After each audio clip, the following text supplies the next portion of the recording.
Oi, gente. Voltando com um cafezinho em homenagem ao Taylor, né? Só para fazer um comentário, não sei se a Raniele tá por aí já.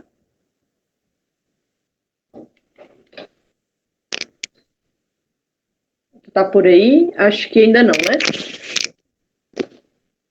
Mas é um comentário sobre o que ela trouxe pra gente, né? Do fotojornalismo, né? Desses fotógrafos que recorrem a esse tipo de representação, né? E tem uma relação muito forte com o próprio fotojornalismo, né? E o realismo e a pintura, né?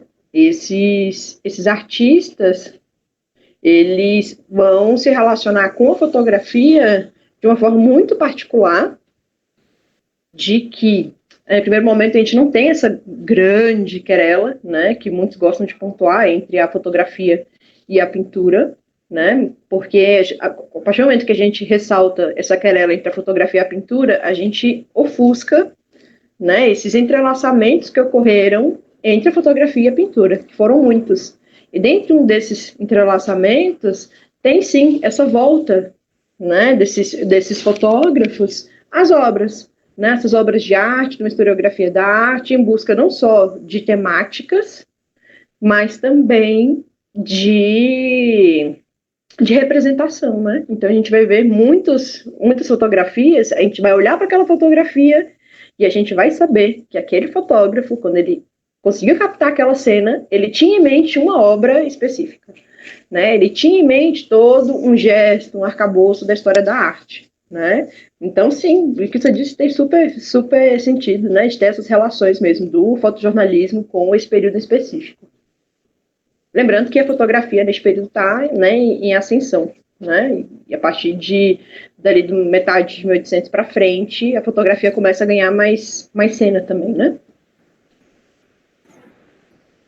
E essa questão só para outra coisa também importante falar, Maia, é que essa relação foi do fotojornalismo e da fotografia no geral. Não existe a fotografia que surge sem ter uma relação com a pintura, né? Todo esse repertório de poses, modos de representar, ângulos, cenas históricas, tudo isso a fotografia vai reelaborar e no primeiro momento, deliberadamente, copiar, depois começar a reelaborar, até ter uma maneira mais particular, né? Então, isso é muito forte, até, enfim, a gente também tem a relação da fotopintura, né, da fotografia colorida por meio manual, então é isso, mas a gente não vai falar muito disso porque isso é assunto para o módulo que vem, né, Maia? Maia vai falar mais disso, a gente vai falar mais disso. O realismo, como a gente vinha falando, ele vai ser um marco muito importante para tudo que vai vir depois.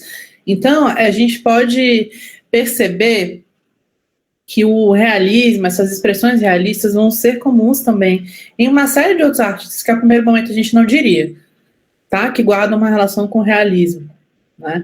Então você tem os modernos. Primeiro os modernos, vários modernos, né?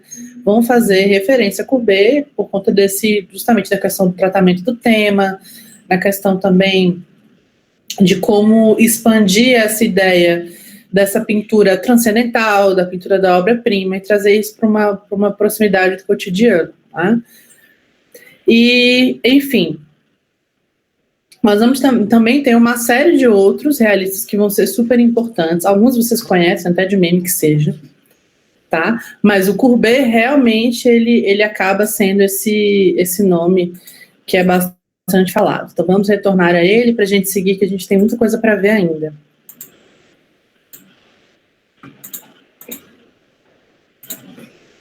Bem, essa imagem, eu acredito que vocês a conheçam, né? É uma imagem muito utilizada. Hoje a gente tem uma difusão muito grande dessas imagens, né? Canônicas e tradicionais. Enfim, é isso. Courbet hoje é cânone, né? A gente tem esse movimento também. Começa algo, e esse algo naquela época é desprezado, enfim, rechaçado, é bastante criticado, e depois isso lentamente vai aderindo ao cânone, né? Então, Courbet hoje, ele é um cânone. E ele tem esse autorretrato que chama O Homem Desesperado, que é um autorretrato muito, muito forte, né? Muito interessante, e né, ele tem essa cara de desespero, meio susto, e enfim, eu acho maravilhoso. Não é à toa que vocês têm vinculado isso muito com a fotografia, é porque a gente tem uma certa espontaneidade desse ato e a não idealização que vai nos aproximar muito da questão do fotográfico, né? Alguma coisa que vocês acharam interessante sobre essa pintura que gostariam de comentar?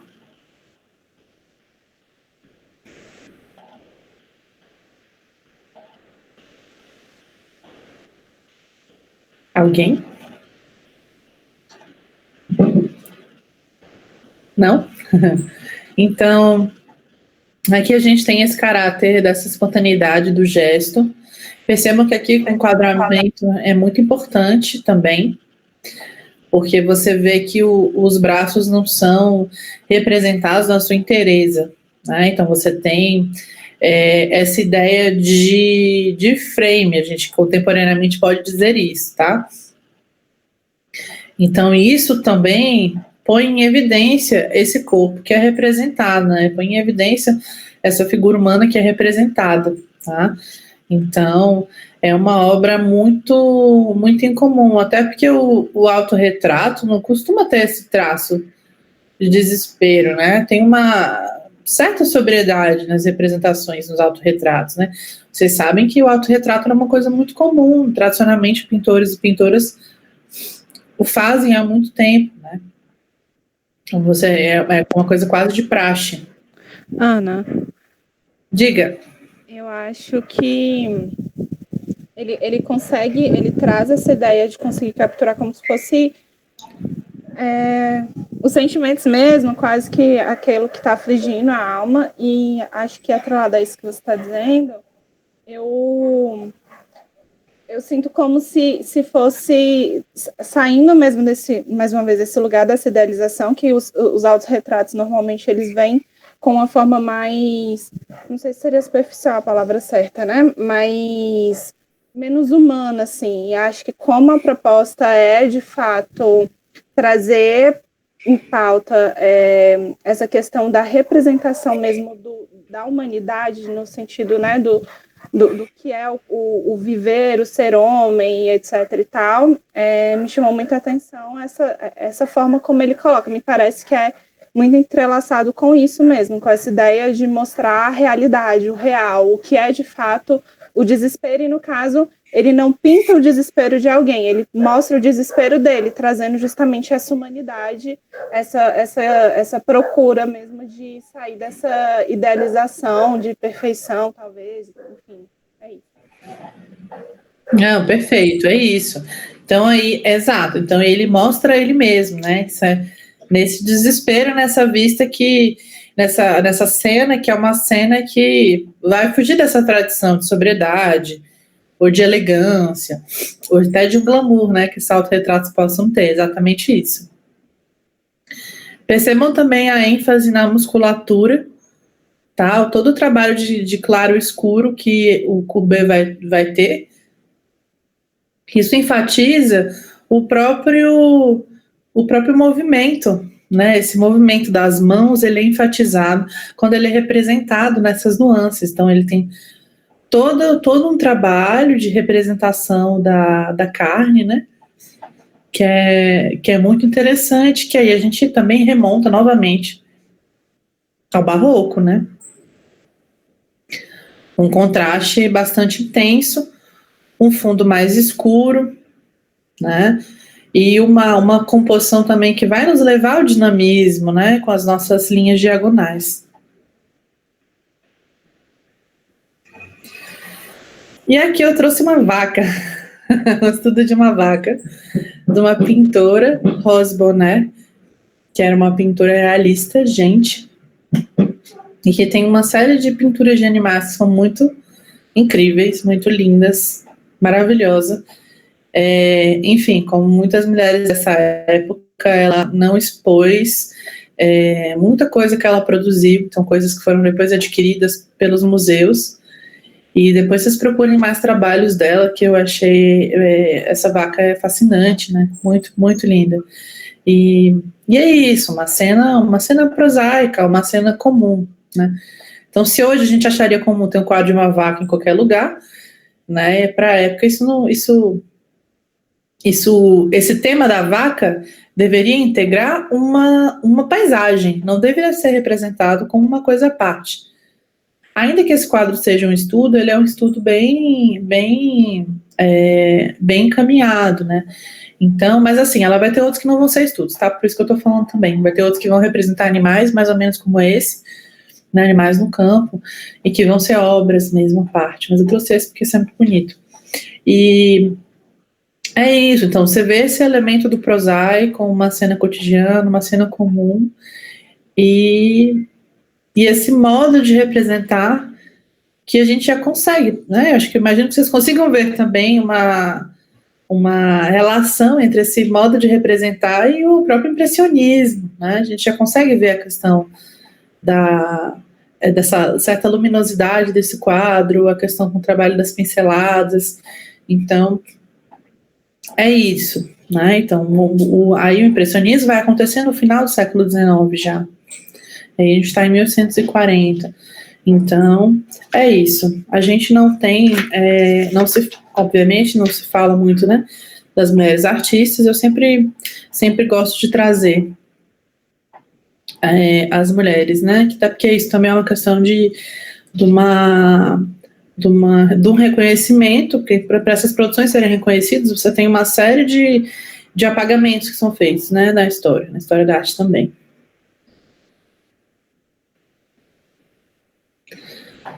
E aqui eu trouxe um outro do Courbet também, que é um outro autorretrato. Percebam aí como a gente já tem, já nos parece mais próximo com a nossa imagem do autorretrato, que um autorretrato deveria ser.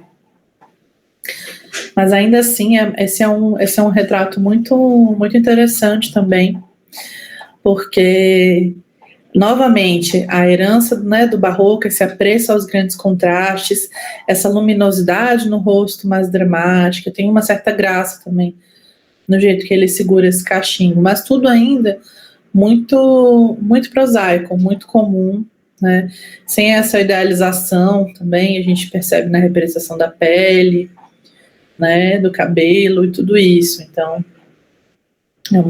é uma pintura muito interessante. Então, acho que a gente já começa a identificar essas transições que vão ocorrer, né?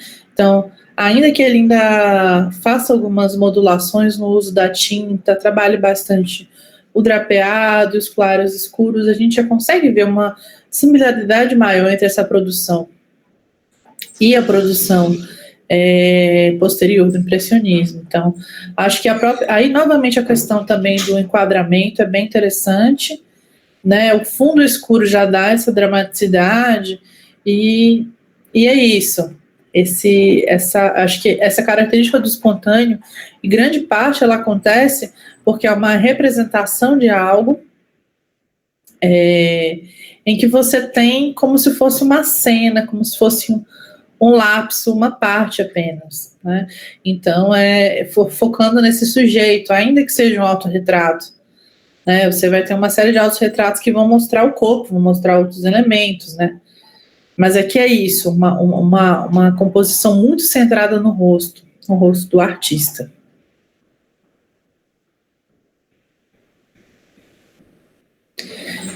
E aqui a gente já passa por Jean-François Millet, que vai ser também um pintor realista, muito importante. Ele também vai se deter na representação dos trabalhadores em cenas comuns. Então, ele juntamente com o Courbet vão ser os nomes mais destacados. Tá? Então, a gente vê aí a similaridade entre esse e o impressionismo já nos parece muito, né, muito intensa. Então, a gente vê essa representação de uma cena ao ar livre, essa composição que privilegia os trabalhadores, né, coloca os trabalhadores no centro da representação. O próprio título, né, que acabou que eu não traduzi esse, mas é indo para o trabalho, Então você já consegue perceber que a questão do tema, enfatizar a questão da classe, da representação da classe nas pinturas vai ser algo importante, né? E de diferentes classes de trabalhadores. Então a gente já consegue ver vocês percebem como esse quadro ele parece um pouco uma certa neblina, um tratamento meio esvoaçado. Ele não está buscando aquela representação clássica, aquela representação com detalhes, aquele predomínio no desenho. Aí a pintura vai ser muito mais interessante em termos da luminosidade, né?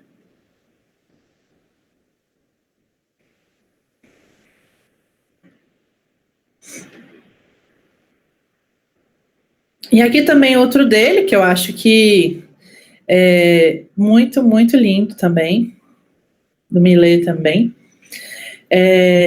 que é isso, a proximidade entre isso e o impressionismo é imensa, né?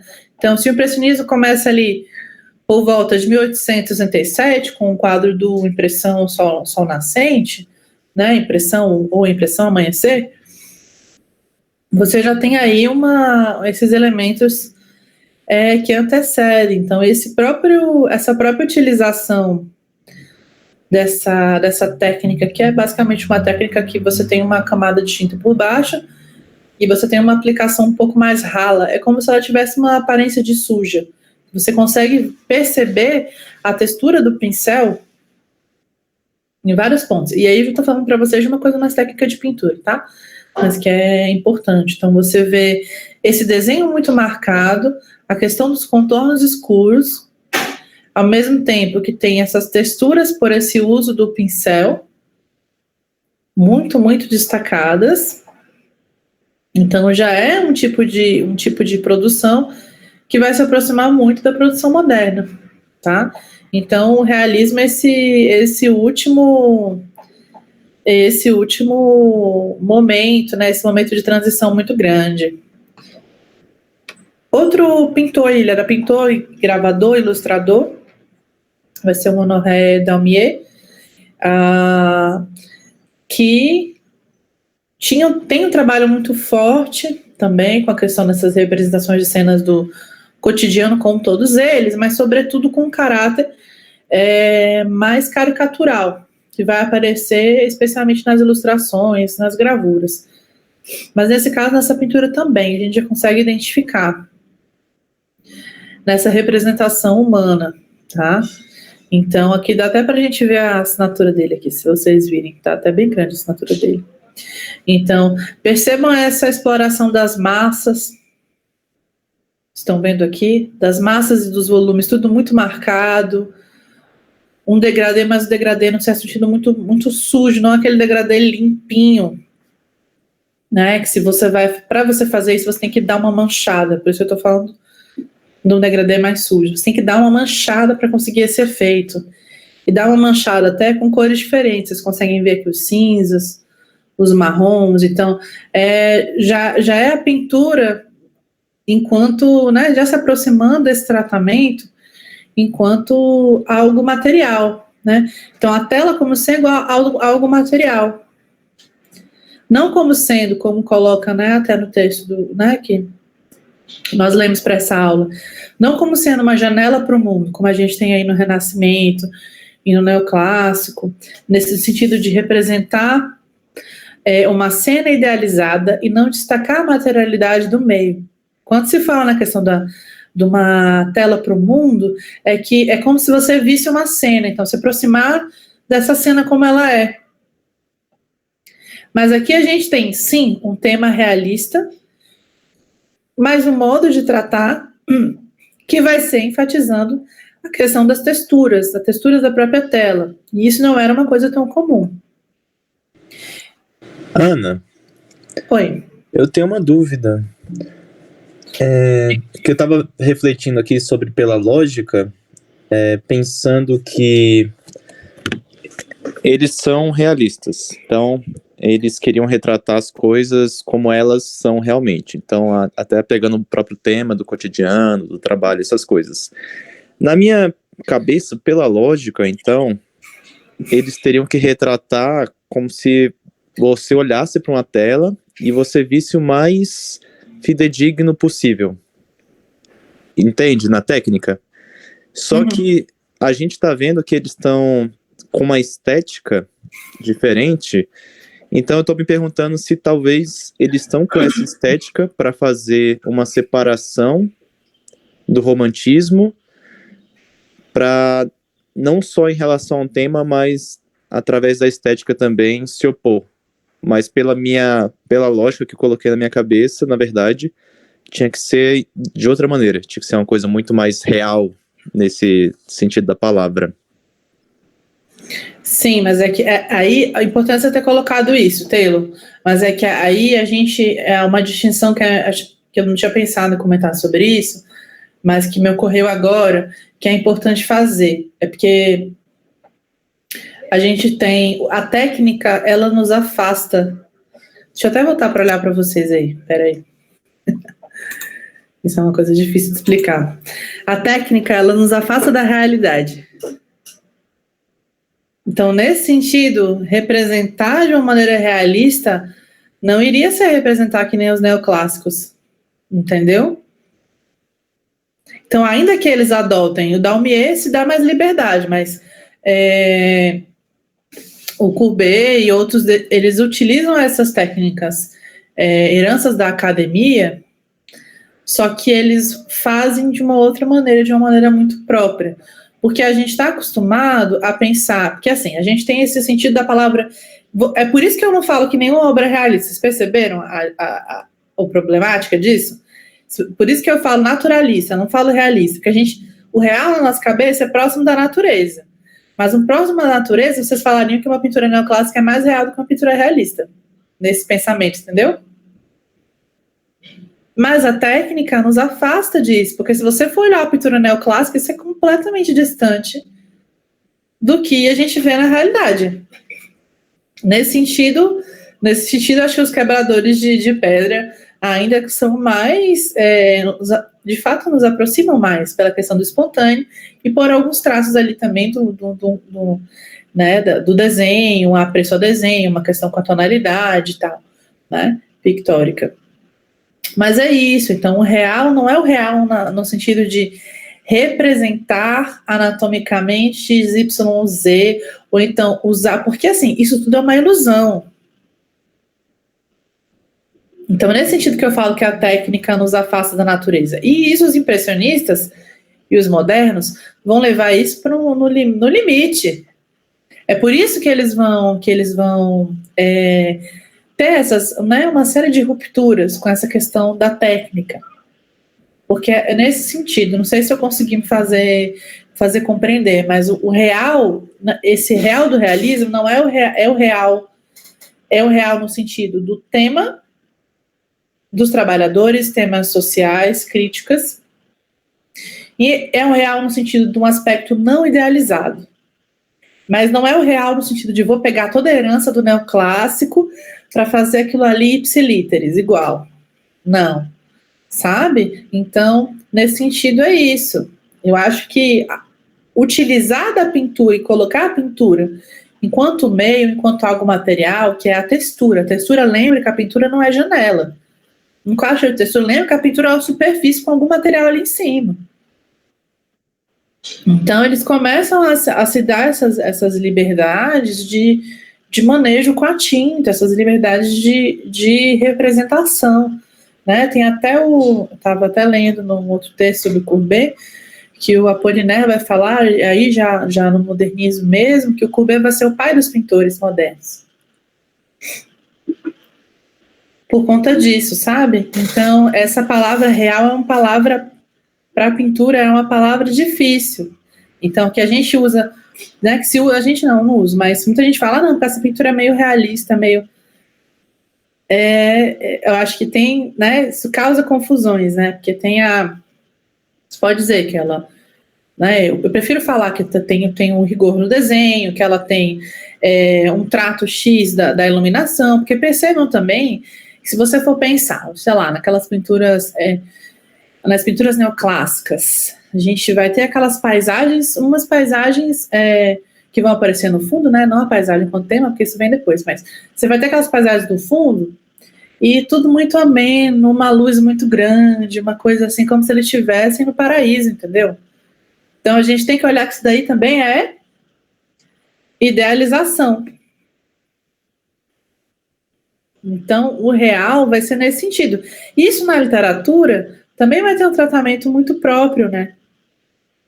Que vem justamente a tratar as coisas de uma maneira crua. E eu acho que é aí que tá, de ir, por isso que eles são contra os acadêmicos, por isso que eles são contra os românticos. Então, nem uma idealização que é sonhadora, que é para fora do humano, que é para o não humano, que é para o transcendente. Eles não são transcendentes. Para eles, a pintura não é uma coisa transcendente, a pintura é humana, né? Como a Tarine falou, né? De maneira até bem bonita. A pintura vai tratar do humano. Então, você não vai falar do transcendente, porque você tem esse humano que vai ser esse assunto, e esse humano em toda a crueza da condição humana mesmo, né? Então, é nesse sentido. Posso, só para complementar, Ana? Olha, tá você disse que não ia falar muito hoje, tá vendo? Eu falei que você gosta de falar. Me seguro. Então, esse comentário do Taylor, eu acho que ele é muito, muito pertinente, né? Principalmente para a gente que trabalha com fotografia. Porque, para mim, esse pensamento, né, e essa dificuldade da gente entender o realismo vem, né, da problemática da fotografia. Porque hoje, né, na atualidade, a gente tem como padrão de real a imagem representada pela fotografia. Né, da fotografia como sendo um espelho do real, como a fotografia sendo uma representação do que estava ali acontecendo. E a gente esquece que a fotografia também é uma criação. A gente também é luz, também é volume, também é exatamente narrativa. Ou códigos, né? Como diz o próprio Flusser. É isso, né? A fotografia também é codificação, né? Então, está lidando ali com uma imagem que ela é capturada através da luz, através de volume, ela é codificada dentro da máquina e oferece para a gente uma imagem. E é por isso que as pessoas vão gostar de hiperrealismo, uma coisa que eu particularmente exatamente na pintura, você sabe aquelas pinturas hiperrealistas? Sim, é aí que eu ia chegar. As pinturas que imitam a foto.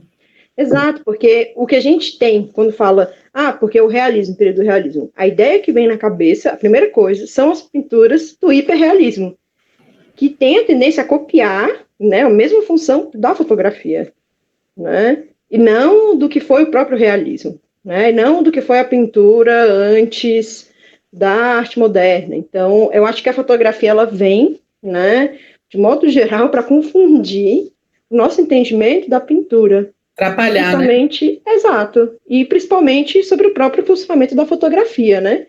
Fotografia não é um espelho do real, né? A fotografia não representa o real, né? A fotografia, imagina, gente. É isso. Se a gente... Diga. Desculpe, pode falar. Não, pode concluir, que eu pensei... porque pra gente, hoje, a fotografia representa muito mais o real do que no período da arte moderna, por exemplo.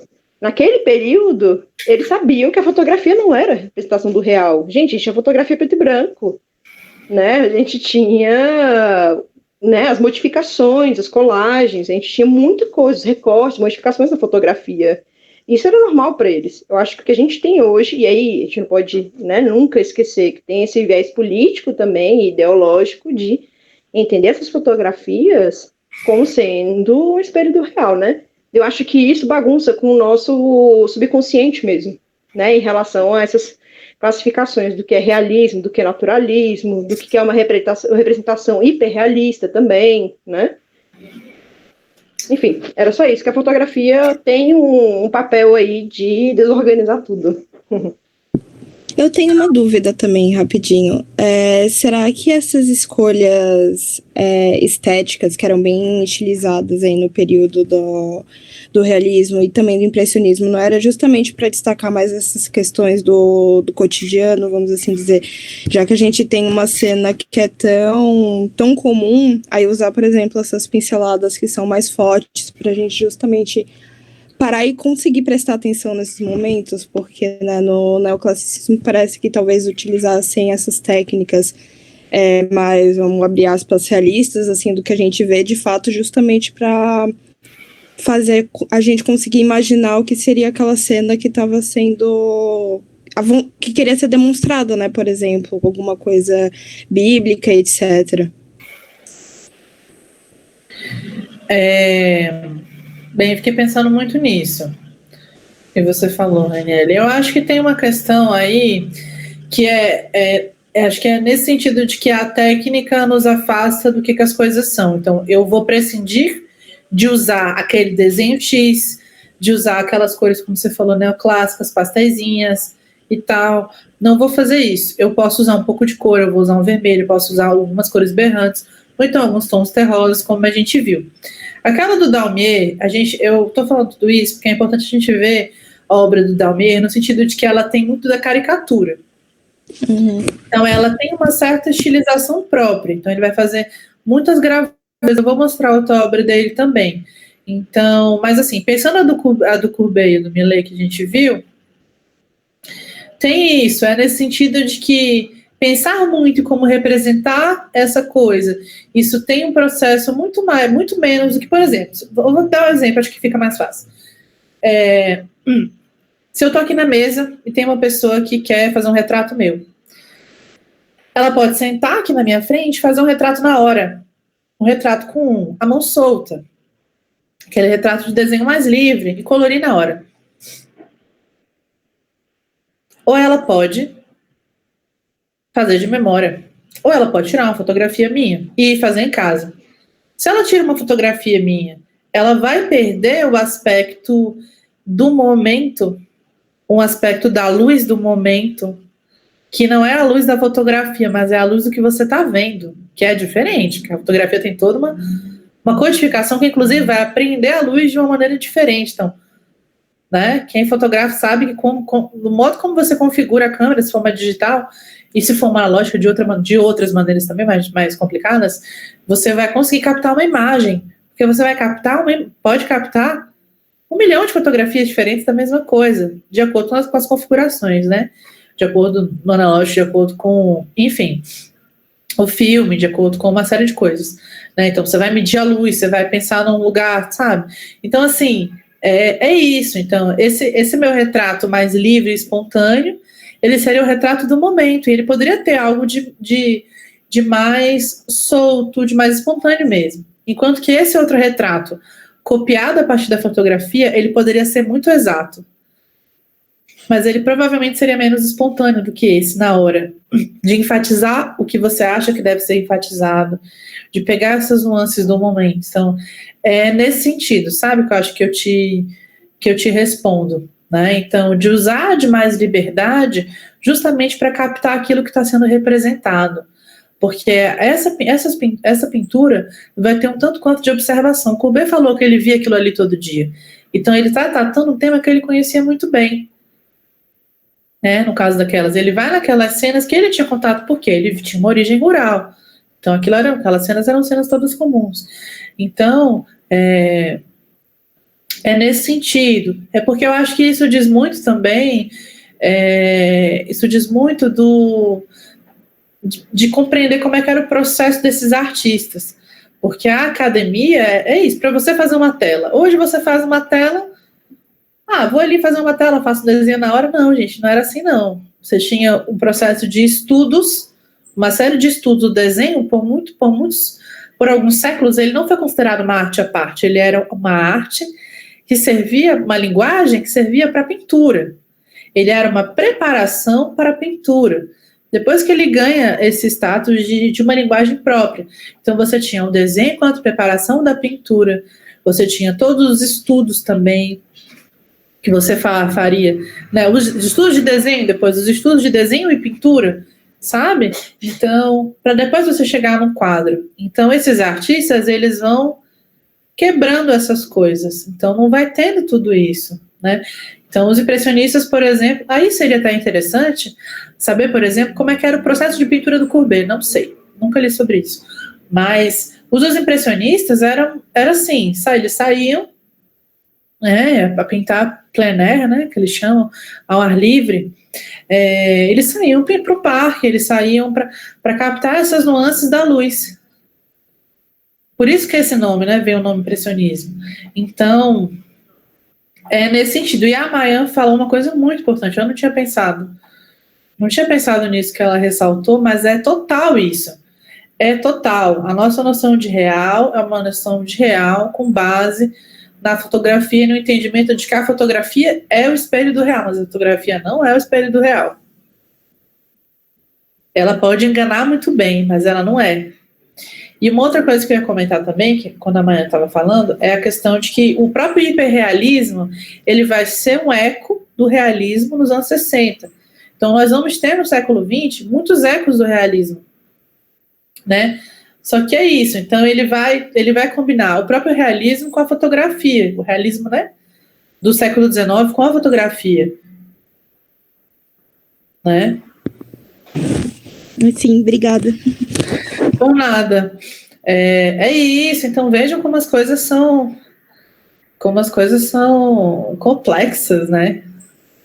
São coisas que eu acho muito complexas, são muito complexas. Porque é isso, para você entender o realismo, tem que entender o neoclássico, e é isso. E a gente está com esse olhar contemporâneo. Então é isso, quando a gente fala que uma coisa, né, que uma pintura é boa, a gente fala, né, assim, nesse sentido comum, que a pintura parece uma fotografia. Você já deve ter ouvido isso, com certeza, ouvido e visto isso. Nossa, essa pintura parece uma fotografia. É por conta disso, né? É isso mesmo. Interessante o que a Mayan falou. Então, você tem esse paradigma do que é mais próximo da realidade a partir da fotografia. E é isso. E aí a pintura é a pintura. Ainda que você possa ter, não sei, se possa ter um Leonardo da Vinci, que é impressionante o que ele faz, realmente é impressionante o que ele faz, e outros tantos, você consegue visualizar que aquilo é uma linguagem, que aquilo é próprio, né? Então, lembrando, é sempre representação, né? Sempre representação. E a gente vai ter uma série de ecos, viu, desse realismo no século XX. Agora, vamos indo aqui, vou só terminar, a gente vai voltar, eu quero só terminar de mostrar as imagens, que tem essa outra do Daumier também, que vai nos ajudar a compreender melhor isso que eu falei em relação à questão da caricatura. Olhem essa daqui. Então, essa daqui é uma pintura dele, muito interessante, que representa pessoas da terceira classe, né, do trem. Então, percebam aqui até a assinatura dele aqui na caixa. Então, eu acho que esse aspecto da caricatura, nele particularmente, eu percebo que isso aparece. O que quer dizer isso? Essa ênfase na expressão muito forte, uma questão de não se preocupar com uma proporção da representação da cabeça com o resto do corpo. Mas tudo isso era intencional, tá?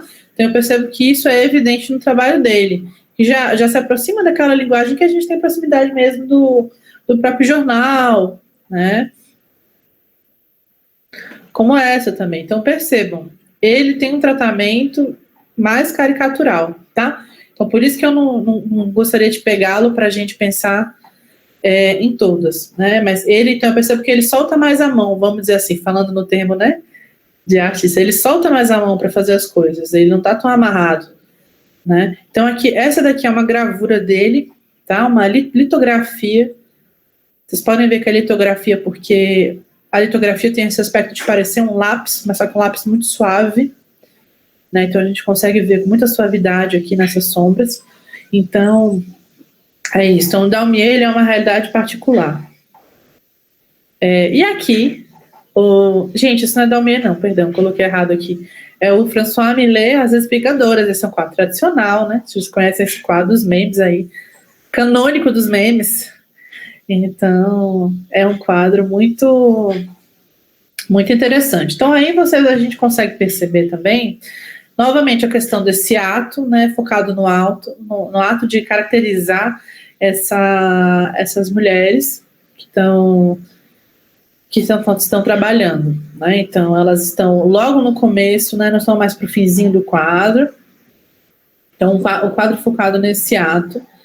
E que, ao mesmo tempo, a gente... Se fosse qualquer outra cena, a gente, pelo aspecto do quadro, a gente pensaria, esse é um quadro de outro momento, né? Mas pelo fato de estar representando o trabalho, a gente já consegue fazer essa distinção. Então, aqui a gente tem uma coisa completamente diferente daquelas outras pinturas que a gente viu do Daumier, né? Então, aqui a gente tem uma cena mais iluminada, né, bastante iluminado, esse dia bastante ensolarado, que também serve para caracterizar esse trabalho. E não temos tantas pinceladas marcadas. Aqui ele vai fazendo né, uma utilização desse tratamento de uma herança, né, de uma história da academia, mas modificando isso com uma certa liberdade. A gente pode ver também que quando eu falo certa liberdade, esse ar meio evanescente aqui evanescente não é uma boa palavra, mas eu quero que vocês consigam compreender como é que seria bom de falar. Esse ar que parece meio nublado, um certo desfoque, a gente poderia dizer, né, se fosse fotografia. Um certo desfoque aqui. Então, em massas. Então, você tem uma série de massas aqui, dando mais detalhe aqui, nessa parte aqui, né, dos milhos. Então, é isso, tá? Acho que isso é uma coisa muito importante. Cada artista também vai ter suas particularidades. Percebam isso também. Que é isso. Aqui, então o Millet ele vai ter muitas pinturas que vão ser mais desses trabalhos ao ar livre, sem grandes contrastes. Ele não vai trabalhar um contraste mais evidente de claro e escuro, como o Courbet, por exemplo. O Daumier vai ter esse aspecto mais caricatural. E aqui eu resolvi trazer para vocês, a título de abrir para o módulo de arte brasileira, uma pintura brasileira do Almeida Júnior, que acho que é um pintor maravilhoso, que vai ser um artista que vai representar costumes do interior paulista, tá? Então ele vai viver aí no século XIX também, e vai fazer uma pintura que tem uma vinculação muito forte com o realismo. Vocês conseguem enxergar, né? Como é que seria o realismo brasileiro? É isso, esse é o realismo brasileiro. Costumes do povo, um caipira picando fumo, né? Então, uma pessoa do interior, no ato comum. Aqui a gente já consegue ver também a construção da casa de taipa e uma série de outras coisas. Ele tem pinturas maravilhosas, tá? Quem não conhece, a gente vai falar mais dele no curso de arte brasileira, tá? Então, eu acho que o Almeida Júnior é um exemplo muito bom para a gente pensar sobre, né, sobre o que é essas diferenças que a gente estava comentando, né, do que é esse real. Então a gente vê aqui uma figura que não está idealizada, que está no ato cotidiano, num lugar cotidiano, e até no centro, né, no próprio centro geométrico da tela. As cores também enfatizam essa questão do sol, muito forte, né? Esse sol, a gente consegue aprender como é que é esse sol. Então, é isso, né? Eu acho o trabalho dele muito interessante, tá? Então, representando realmente a realidade do trabalho, né? Esse trabalho no sol, e, enfim, de uma vida comum mesmo, né? Então, ele vai ser um importante nome aqui do Brasil. Bem, era isso. Deixa eu parar a apresentação aqui, que a gente fica com esses minutinhos para conversar mais.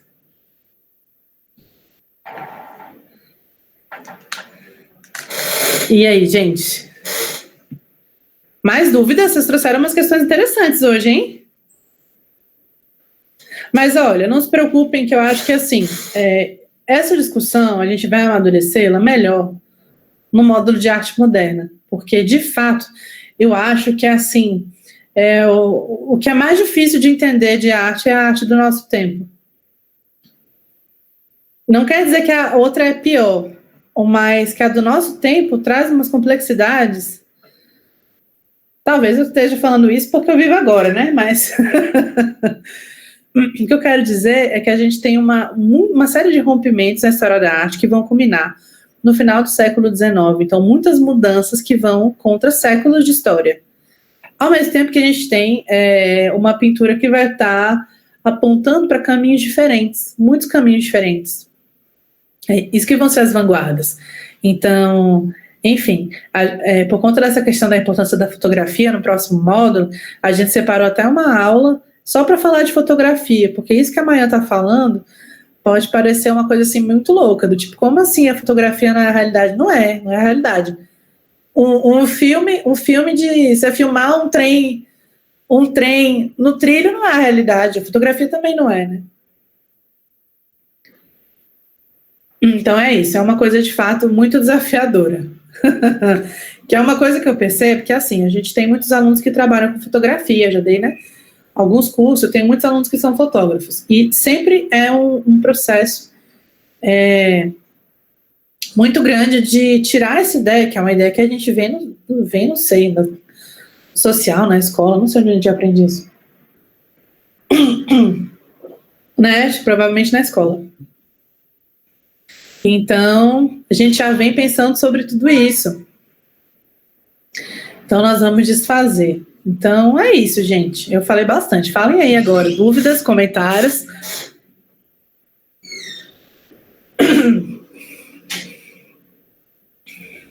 Eu gostei, assim, sempre, né? Eu acho muito bom.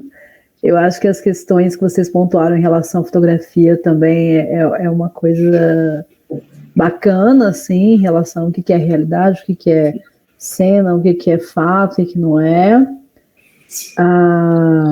Eu achei engraçado que aquele quadro que era o autorretrato do Courbet, O Homem Desesperado, super podia ser um meme hoje, as pessoas estão perdendo tempo aí de transformar em meme, né?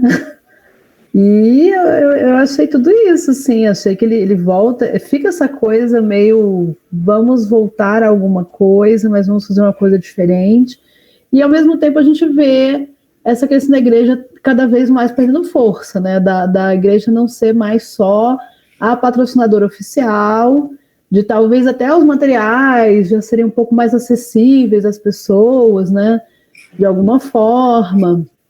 A questão que a gente viu da ciência, que estava crescendo, a gente até chegou a ver aquela obra do cara dissecando, né, o outro e tudo. Então, assim, vai afastando mais dessa questão da igreja como patrocinadora, dos nobres como patrocinadores, e vai gerando essas novas cenas, né, que a gente vê aí, e agora as novas técnicas, né, porque eu acho que essa questão do impressionismo é muito louco isso, assim, como é que os caras inventam um negócio que tipo, olha, eu vou aqui fazer uns pontinhos e tal, e vai ficar bonito, né, vai dar para ver de longe, e tudo, né, e é muito bacana, assim, ver como é que é, assim, a gente sabe que não é uma linha temporal certinha, mas é interessante como essas coisas vão pulando de uma coisa para outra, né, eu acho muito legal. Com certeza. E assim, gente, não é por nada não, mas eu e Maian estudamos arte moderna, né? Então, o nosso próximo módulo vai ser caprichado. E eu nem tinha me tocado disso, mas você falou agora, Bia. É isso, e são coisas complexas. Hã? É arte moderna o próximo já? Já passamos para a arte moderna, final do século XIX, ó. É porque é nessa transição. Então, a gente termina o realismo, o próximo já é impressionista. Por isso que eu pedi para vocês lerem o texto. Que o texto vai comentar sobre esses ecos, né? Que é bem interessante, que é isso, Bia, né? A gente aprende tudo muito separado e a gente começa a ver as relações entre as coisas, então é enlouquecedor. E quando a gente vê profundamente, vê essas coisas, e é o que a gente sempre busca trazer, eu e Maian, né? Se fosse para a gente ficar palestrando aqui, porque é interessante que vocês vejam com os olhos de vocês, porque cada quadro é uma realidade própria, não tem uma receita, a gente tem que ir pensando, fazendo as relações, esse exercício da análise é muito importante, esse exercício de analisar, porque senão é uma repetição do que a gente fala, né?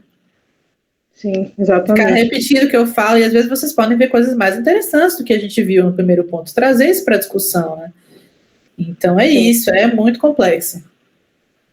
Uma coisa que eu acho interessante de pensar, e que no início dá um pouco de desconforto, né, para a gente, é que a partir da Revolução Industrial a gente começa a ter uma mudança significativa, né, em termos de humanidade de modo geral, né, de literatura, de arte, de filosofia, e essas mudanças elas acontecem tão rápido, assim, tão rápidas, mas tão intensas, que vocês pensem, a gente falou, essas 4 aulas foram praticamente de final mais ou menos de 1700 e 1800 só, né? E a gente não entrou na fotografia, porque se a gente fosse entrar na fotografia, que também surge neste período, ia dar um nó na cabeça de vocês, né? Então vocês imaginem, enquanto a gente tinha um quadro, né, do Courbet, que poderia ser Brasil 2020, né, não Homem Desesperado,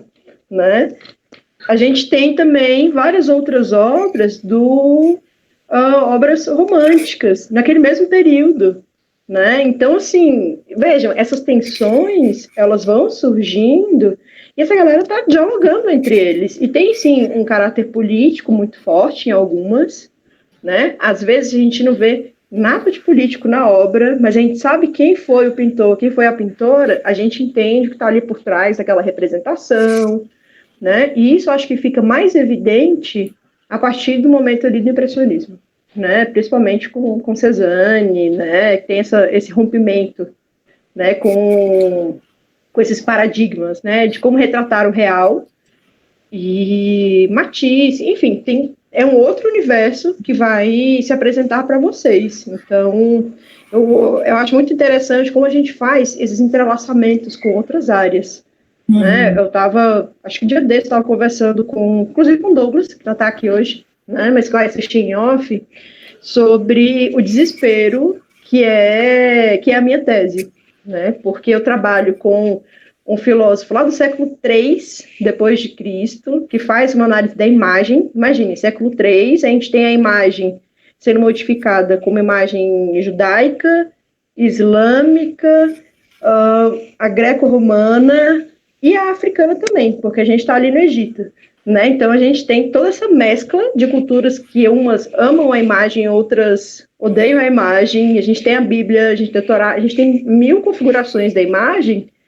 E eu vou fazer uma relação com essa imagem deste período com a imagem de Kandinsky, que aí é abstracionismo. A gente vai ver no próximo módulo como também tem porque a gente vai falar com abstracionismo, a gente vai falar de imagem cultura eslava, a russa, que é completamente diferente da francesa, da alemã. Então, assim, vejam, não é uma coisa fácil, mas ao mesmo tempo é muito sedutor, porque a gente vai se perdendo nesses fios, né? E aí, no fim das contas, a gente sabe um pouquinho de cada coisa. Agora, Maiana, eu achei interessante que, né, eu estava pensando, né, cara, eu acho a arte moderna muito interessante, particularmente, mas acho que isso tem tudo a ver com o que você falou.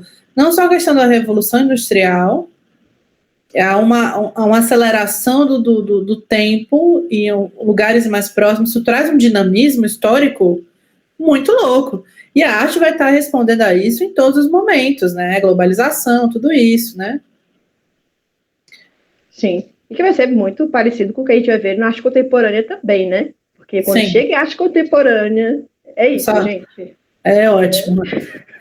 É maravilhoso, mas a gente vê a mudança de fato, né? Acho que na arte moderna a gente já vê essa mudança. A arte contemporânea... E trazem, e só para explicar também a minha fala em relação a não achar que a arte moderna e a arte contemporânea são mais desafiadoras para pensar, para falar sobre, para ensinar, porque a gente tem esse paradigma de arte que é um paradigma que não tá alinhado com as questões que surgem da arte moderna, mudanças de suporte, uma ampliação do sentido que é a arte. Então, tudo isso vai ser muito dramático para uma compreensão mais profunda, né? Vão ser, como a Maia falou, muitas mudanças num período curto de tempo, né? Então, o próprio Duchamp, por exemplo, Duchamp é um desafio, porque não para vocês, necessariamente, mas para grande parte das pessoas. Duchamp é tipo, essa porcaria aí que ninguém gosta, não faz sentido nenhum. E tá, você não precisa gostar, entendeu? mas isso tem um movimento que vai se comunicar com esse século de história, né? E é importante que a gente entenda esse movimento para entender a arte desse período, tá bem? Mas era isso, gente. Chegamos aqui ao nosso fim. Muito obrigada pela participação de vocês. Vocês estão afiados, hein? Estão demais, estou adorando. Nota 10. Todo mundo participou bastante hoje. Só pergunta legal, análise muito interessante. E é isso, vejam como é massa isso, do que essas perguntas levam a gente para lugares e coisas, né, que a gente nem havia pensado, mas é isso que é legal, né, Maia? Exatamente. Agradeço a participação de vocês, né? Foi muito interessante. Espero que esse grupo se mantenha no próximo módulo, né? Essa parte ruim dos módulos, né, gente? Porque tem a galera que está aí desde sempre, né? Tem a galera que está chegando agora, tem o pessoal que pega alguns módulos, né? E tem essa relação de fragmento mesmo, né? Que eu acho que vai do interesse também. Tem coisas que, né? Tem gente que sabe um pouco mais de um período histórico, quer pegar o outro. Mas ao mesmo tempo, né, a gente percebe essas oscilações. Eu acho que o mais interessante é perceber como as pessoas que iniciaram o curso estão hoje, em termos de análise de imagem, em termos de entendimento de arte. Gente, eu vou colocar vocês para dar aula já daqui a pouco. Próxima aula, Taylor e Bia. É um baile dos meus colegas de doutorado, assim. É isso. Eu fico muito feliz de vocês estarem falando, se colocando em relação à imagem, né? Fazendo análise. Eu acho que isso reflete de uma forma bem bacana mesmo, né? E aí espero que o pessoal que está chegando agora continue para o próximo módulo. É isso. Né? Porque a tendência é a gente ir fortificando mesmo esse grupo para termos de estudo. E eu acho que aí também, assim, eu acho que entendo que essa capacidade analítica que vai ser importante. Às vezes não é vocês decorarem uma coisa, porque as pessoas têm muito nessa ideia, conta da ideia, não, história da arte e tal, mas não é tanto você olhar e decorar um detalhe, uma data, você pode ser ruim com data, e aí, lascou, né? Mas é essa capacidade analítica de realizar comparações, inteligência a realizar comparações. É isso. Bons intelectuais, bons artistas fazem comparações com o que eles viram, com o que eles vivem, com o que eles querem fazer. Então é isso, sabe? Então, de parabéns, estou orgulhosa. É isso. Estão arrasando, tá bom? Obrigada, gente. Bom, um beijo, gente. Até a próxima. Até semana que vem. Beijinhos. Valeu. Obrigada. Tchau, gente. Tchau. Obrigado. Até a próxima. Nos falamos. Até a próxima.